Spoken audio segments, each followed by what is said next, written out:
Disco, disco man. Mark, how are you doing?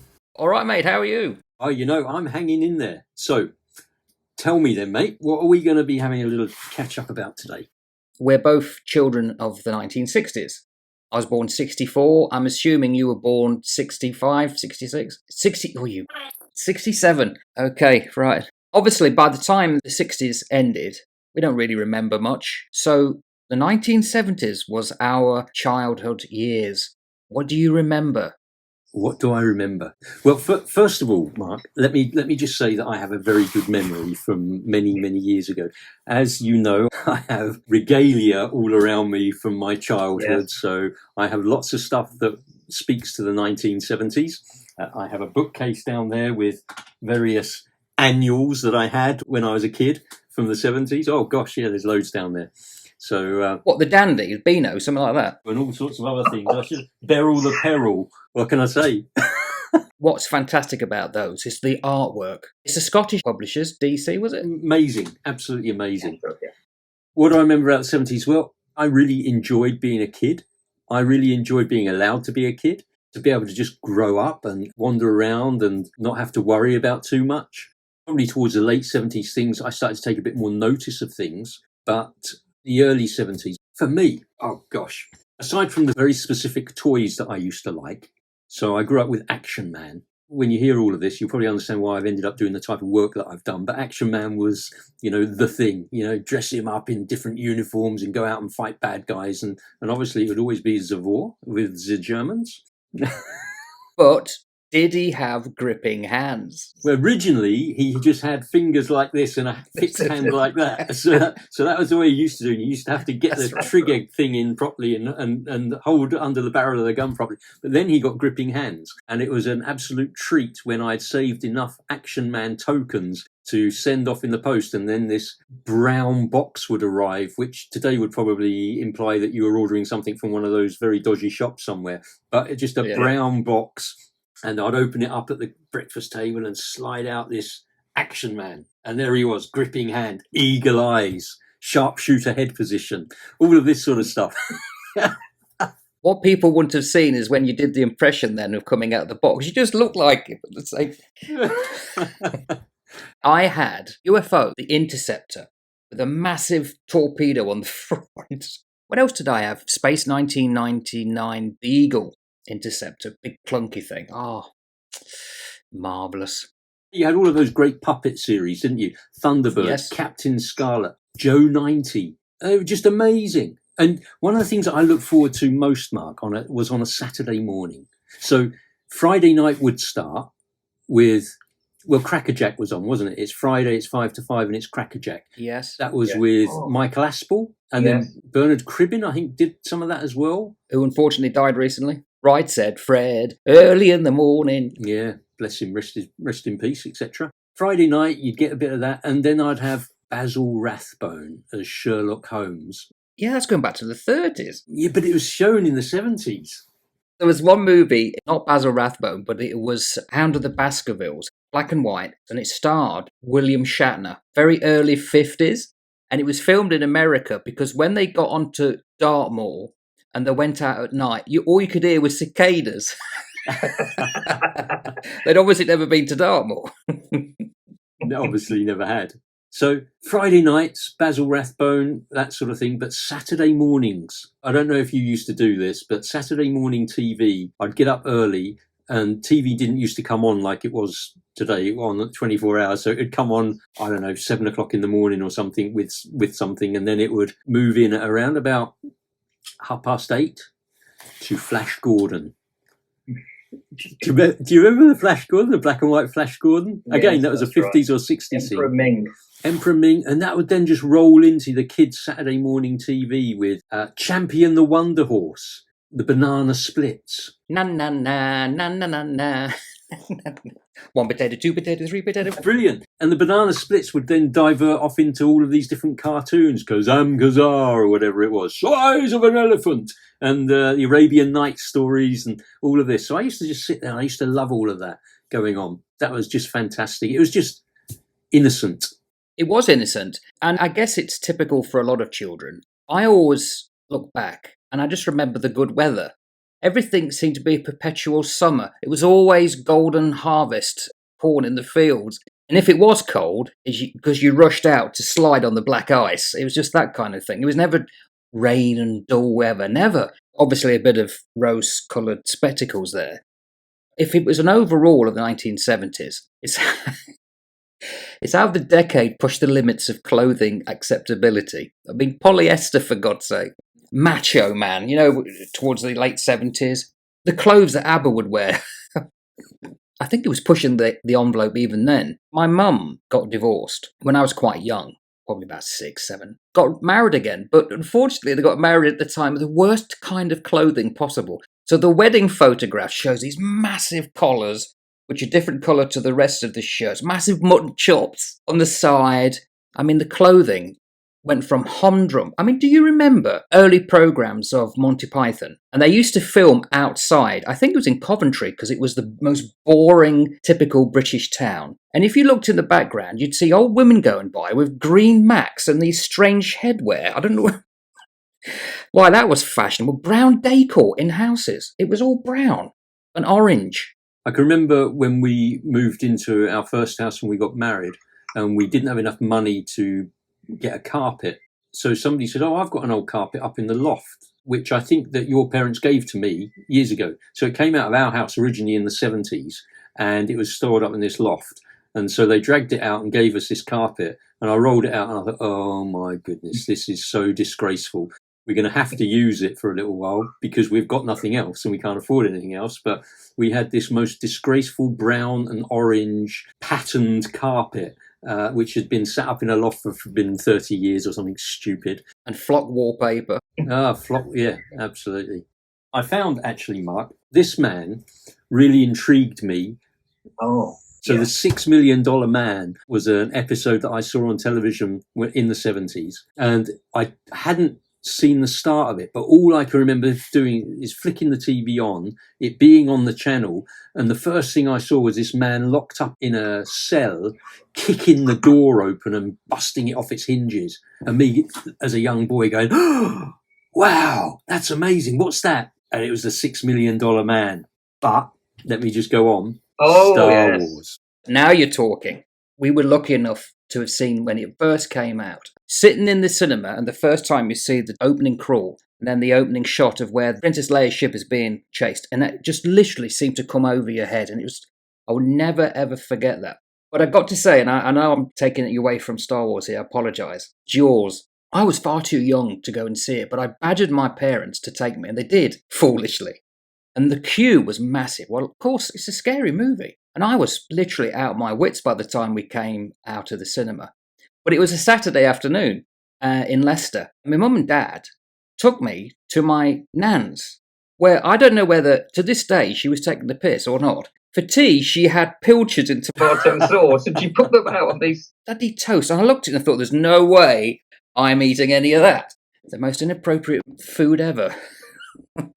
Excellent. But the cinema, right, as well. Cinema was such a good thing in the 70s.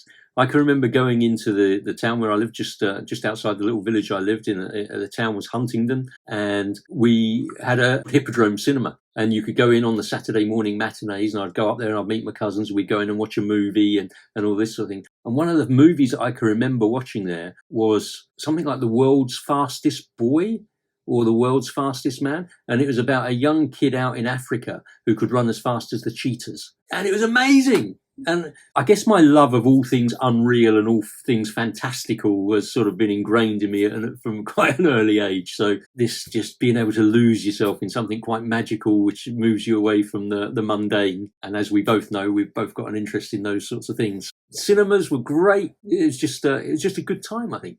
They were great. And we'd come off a great era of movies, a subject I'd love to do in a future episode. Chris Gore, who is a film critic, reckons that the 70s was the last throwing of great American movies because they really pushed the envelope. I mean, they were so innovative. I mean, you can put in things like Logan's Run, Once Upon a Time in the West, those kind of movies. Earthquake and Tower and Inferno were others I remember of the era. To this day, if you heard dun, dun, dun, dun, dun, you know what movie that is. It's one of the beautiful things, though, of when you go swimming in Australia, that you know that there's no sharks around when you don't hear that music. That's right. As soon as the music starts playing, get out of the water. That's right. Billy Connolly would say, cut a small child and throw them behind you. You know, whatever. I can't say the same for music, though. For me, 1976 was the turning point. Up until that time, it'd become quite middle of the road. And I remember sitting down and you'd have to watch the two Ronnies Christmas special and Absolutely. And Val Doonican. And then there would be the summer night big top kind of things where they'd have groups. I remember from 73, I don't know if you remember the 3-day week where they used to cut off the electricity. And we used to sit there at night with candles, no internet. You couldn't even read. It was just not enough light. So we're telling stories or going to bed early. And then punk rock came in. We had the hot summer of 75. Was that 75 or was it 76? Oh, it could be, roughly around about the same time. And there seemed to be this sea change. So the latter part of the 70s was very different to the middle and the early part. Absolutely right. And that's a little note that I've got up here. Everything became very political towards the late 70s. Music was incredibly political. The Jam, the Stranglers, all of the punk rock side of things. Everything had a political edge to it. Everything had a political feel to it. I said at the beginning of this conversation that it was an age of innocence, I suppose, but there was a point where I started to notice other things. Rubbish in Trafalgar Square. I don't know if you remember the build-up of Rubbish where all of the waste workers... That would have been about 78 because of Labour's not working campaign. All the Green Goddesses out. And I remember starting to seeing things on the news about Russia. Babushkas, the Russian grandmothers, queuing for bread in the street and with their headscarves, and they were all very grey and brown as well. Starting to be a bit more information about Russia and stuff that was going on there, and communism and the Iron Curtain and all of this sort of stuff seemed to come more into my sphere of knowledge. But the late 70s became very political, and lots of agitation in the country, lots of strikes, lots of problems. That sort of focused, to me anyway, that's how it seemed to change. First half, fun. It was, but of course we were getting older, and you probably became aware of these things. Are you saying that as we get older we have less fun, Mark? No, you become more aware of the politics, that's what I'm saying. I was kind of aware of the sea change as well with TV. You remember the Goodies? Yes. Goody, goody, gum, gum. It was very popular. We used to love watching it. But they had one programme lambasting punk rockers as being almost un-British. And I thought at the time, well, hang on, it's almost like towing the political line. TV seemed to become quite staid towards the end of the 70s. But there was one seminal programme, and I can't even remember its name. It was about a nuclear war, which we all feared at that time, and the survivors afterwards. Was it called Survivor? I can't remember. And it freaked everyone out because it was so realistic. You know, how would you survive a nuclear war? 40, 50 years later, we're still talking about that kind of thing. It's just unbelievable. Friend, everything is cyclical. What we see going on now has gone on before. There is nothing new under the sun. There is nothing new under the sun. It goes back to that thing. Those who fail to learn from history are destined to repeat it, and that's we need to be learning. We need to continually be learning. When we talked about this episode, the artwork and blah blah blah, and you looked at the picture and said, "Oh, there's an old Zephyr car there. I hadn't picked up on it." My dad had a Zephyr car, massive bloody tin box, and it had leather seats. And I remember in the hot summer, probably 75, 76, we went down to Cornwall. It was a massive adventure for us. Yeah, best holiday I ever had, possibly as a child. But it was so hot, we took our T-shirts off because there was no air conditioning in those days. Yeah. You had to open up the windows. And I remember sitting back in the leather chair for some time, and we stopped, and I couldn't get off the leather. I'd stuck to it because of all the sweat. I was like peeling myself off this leather chair, trying to get out the bloody car. And this thing overheated. The way cars are made now have put these things into shame. But it was a huge car. It was massive. Huge, wasn't it? But you could guarantee, couldn't you, that whatever vehicle that you were in the 70s would break down. Yeah. It would overheat. The brakes would fail. Yeah. The electrics would give up. You'd run out of petrol because the fuel gauge was never right. If it got hot, leather, luxury, lad, sheer luxury. If they're vinyl, those seats, and you stuck to them, that was even worse. that was dreadful. You'd be peeling vinyl off your back for the next 6 years, type of thing. But no, everything would break down, and the journey, as you say, and going down to Cornwall from where you used to live was a mission in itself, wasn't it? We used to go down to Devon from where we lived, which again was a huge trek because my granddad had a caravan down in Ilfracombe, or just outside of Ilfracombe, and that was our like family holiday place where we'd go. And oh man, I loved it. And you get in this caravan that you had to light the wicker gas lights on because there was no electric in it, and you'd have to go and get the water from the stanchion pipe down the road, and it was just absolutely brilliant. And it would always rain down there. It'd never be sunny down there when we went on holiday. It'd be sunny before and after, but never on the week that we went away. And so we'd be stuck inside with rain hammering on the roof of this caravan and having to sleep behind a curtain because there's not proper rooms, and you'd sleep on the side there with your brothers and sisters or whatever, and playing top trumps. Top trumps, yeah. And getting the Commando War Picture Library bumper editions that were out for the summer. All of those things. And there was the Radio 1 Roadshow, Smiley Miley. Radio 1 Roadshows, yeah. On the beach as well. They'd always go down by beaches, wouldn't they? And then you'd be singing songs like, "Oh, you've got a brand new combine harvester. And I'll give you the key." Do you remember, I'm absolutely convinced about this, in the 70s, and it changed by the early 90s, if you went out in the summer, your windscreen was plastered by dead flies. They were smeared everywhere. Then it just disappeared because of the spraying practices. Just killed all the flies that used to hit the car windscreens in the 70s in the summer. It was unbelievable. Good stuff. What about school? Because these were the days before the national curriculum, and most schools would be teaching different things. I'll just start off by saying I remember the first time I got given a calculator. We'd all been used to using these logbooks. Everyone hated them in maths. And suddenly, Texas calculators, Texas Instruments, we got these calculators. And I don't think it took long before someone realised you could write out the word boobs if you turned it up. So I've got a memory of that. Yeah, so you'd have a calculation, wouldn't you, that you'd put in, and then you turn the calculator upside down and it would spell a word. Boobs, yeah. That's right. So you'd work out what that calculation was, and you just spin it around and go, all of that sort of stuff, all that juvenile, puerile humour. It wasn't puerile. We used to rush to the library looking for rude words in the dictionary. That wasn't puerile, was it? Oh, in my opinion, mate. But in today's modern enlightened age, you're a disgrace. Don't you know? You're a disgrace, man. Absolute disgrace. How very dare you? Well, I was young. Yeah. School was, for me, I've never been much of an academic, Mark, as you can probably tell. And school for me was a social event. School, as far as I'm concerned, was there purely for me to be able to meet up with my friends. Playtime was all that mattered. And anything else in between was just sheer drudgery.